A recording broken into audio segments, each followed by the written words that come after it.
किसान भाइयों नमस्कार। मैं आपका दोस्त कृष्णा मधुकर आवारे। दोस्तों आज हम जो तरबूज की फसल है, तरबूज के फसल के जो प्लॉट है उसके ऊपर आ चुके हैं। जो रेगुलर तरबूज के जो मेरे जो विज़िट चालू है उसमें आने वाले विज़िट करते समय मुझे कुछ बातें ध्यान में आ रही है कि क्या क्या किन किन प्रकार के अलग अलग प्रकार के जो प्रॉब्लम्स तरबूज की खेती के ऊपर आ रहे हैं, उन प्रॉब्लम्स के ऊपर आज हम बात करने वाले हैं। चलिए वीडियो में देखते हैं प्रॉपर क्या प्रॉब्लम्स आ रही है।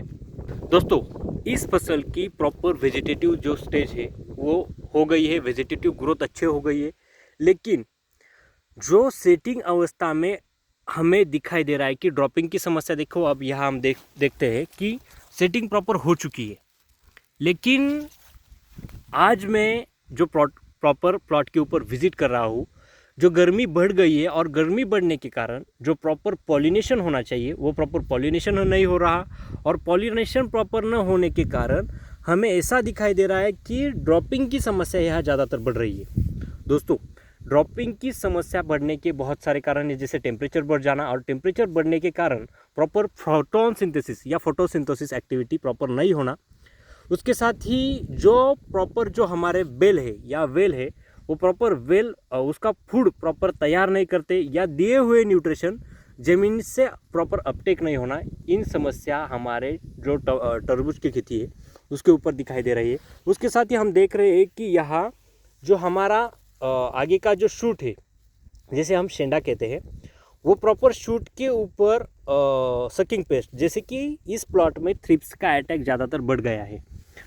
उसकी वजह से भी जो प्रॉपर आगे वाले जो शूट है या आगे वाली जो पत्तियां है वो पत्तियां बढ़ नहीं रही, उसके कारण भी प्रॉपर न्यूट्रिशन प्लॉट को या हमारे फसल को नहीं मिल रहे हैं। इसके कारण भी ड्रॉपिंग की समस्या बढ़ रही है। देखो प्लॉट में मधुमक्खियाँ अभी दोपहर का समय है, दोपहर के समय में मधुमक्खियाँ थोड़ी बहुत हमें दिखाई देनी चाहिए थी, लेकिन नहीं है। मैंने किसान को भी पूछा कि सुबह जब तुम आए थे तो सुबह इस फसल में आपको या इस प्लॉट में आपको मधुमक्खियाँ दिखाई दी थी या नहीं। किसान का कहना है कि प्रॉपर मधुमक्खियाँ नहीं थी, एक दो मधुमक्खियाँ या बहुत ही कम मधुमक्खियाँ मुझे इस प्लॉट में दिखाई दी थी।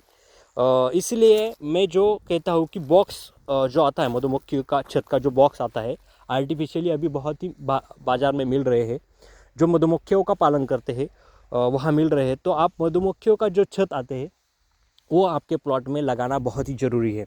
उसके साथ ही देखो किसान भाइयों, सेटिंग अवस्था में अगर आपको कूच की संभावना ज़्यादातर बढ़ रही है, कुछ ज़्यादातर प्रॉपर हो रही है, तो वहाँ हमें कूच रोकने के लिए हमें कुछ ब्रासोनोसाइड्स या कुछ पीजीआर का इस्तेमाल करना बहुत ही ज़रूरी है। जैसे कि मार्केट में उपलब्ध जो स्केलअप है, आप स्केलअप 100 लीटर पानी के लिए 100 मिली, उसके साथ ही चिलेटेड कैल्शियम 200 ग्राम, और उसके साथ ही हमारी जो तरबूज है जो अभी सेटिंग हो चुकी है, अभी मैं यहाँ दिखा देता हूँ कि उसकी सेटिंग प्रॉपर हो चुकी है। यह फल मैं देख रहा हूँ कि प्रॉपर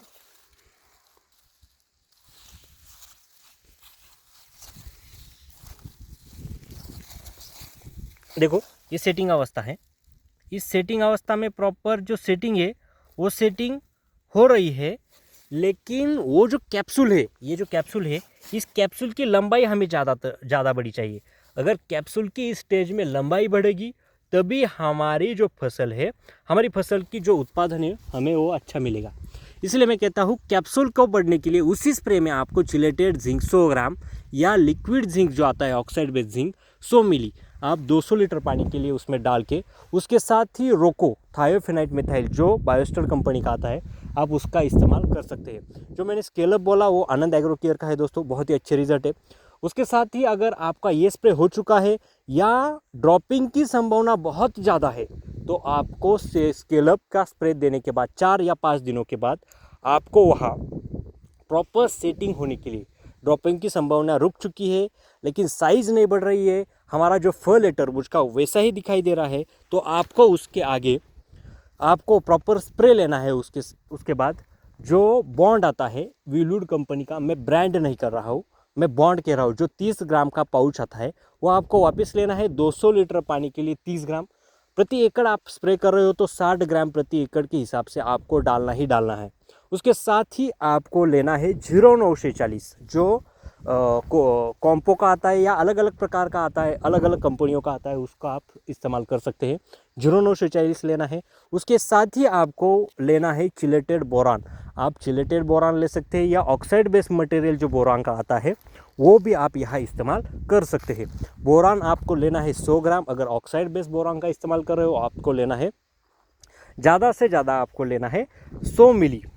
और उसके साथ ही आपको फफूंदीनाशक का इस्तेमाल यहाँ करना बहुत ज़रूरी है।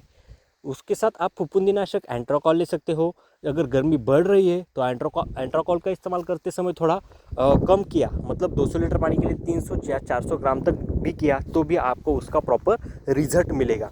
लेकिन अब मैंने सेटिंग के तो प्रॉब्लम बता दी, लेकिन इस प्लॉट में आने वाले जो प्रॉब्लम्स है ज़्यादातर मुझे दिखाई दे रहे हैं वो है थ्रिप्स या जो हमारी फ्रूट फ्लाई है उसका इन्फेक्शन ज़्यादातर इस प्लॉट में बढ़ गया है। तो दोस्तों हम वहाँ क्या कर सकते हैं, क्योंकि मधुमक्खियाँ है, मधुमक्खियों का भी हमको नियंत्रित में रखना है। मधुमक्खियाँ भी ज़्यादातर आनी चाहिए और ऐसा स्प्रे भी ना जाए कि मधुमक्खियाँ हमारे प्लॉट से निकल जाए। ऐसा भी हमें किसी केमिकल का इस्तेमाल नहीं करना है। तो वह हम क्या इस्तेमाल कर सकते हैं कि मधुमक्खियों के लिए भी प्रॉब्लम ना आए और हमारी जो फसल है, हमारी फसल में ऊपर जो मधुमक्खियाँ घूम रही है उसको भी प्रॉब्लम ना आए या फसल को भी प्रॉब्लम ना आए या पॉलिनेशन के लिए कुछ प्रॉब्लम ना आए। तो हमें यहाँ क्या करना है, देखो प्लॉट कितना सुंदर है यहाँ दोस्तों, बहुत ही प्रॉपर ग्रोथ है।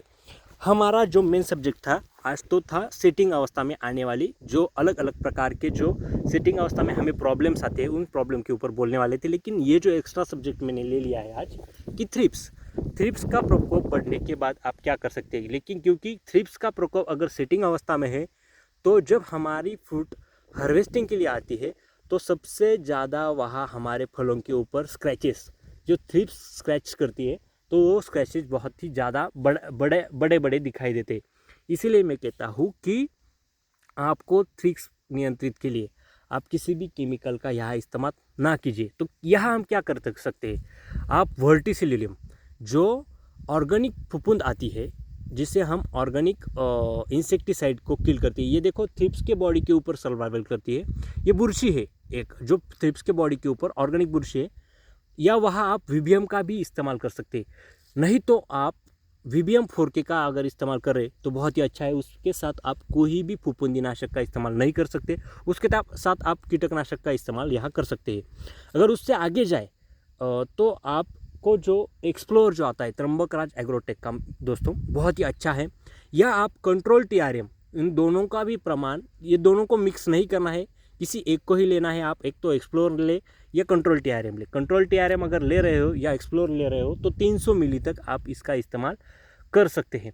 लेकिन उसके साथ आप जो इकोसाइड हो गया या उसके साथ आप 50 ग्राम तक आप जो इमामेक्टिन बेंजोएट है, प्रोक्लेम है, उसका इस्तेमाल करते हैं। मधुमक्खियों के लिए कुछ भी प्रॉब्लम नहीं आएगा। लेकिन स्प्रे करते समय एक बात ध्यान में रखें कि स्प्रे करते समय जो शाम के वक्त या सुबह जल्दी आप इसका स्प्रे करें। उसके साथ ही दोस्तों आगे का है डेलीगेट। अगर थ्रिप्स बहुत ही ज़्यादा बढ़ गया है तो स्पिनटोरम या स्पिनोसाइड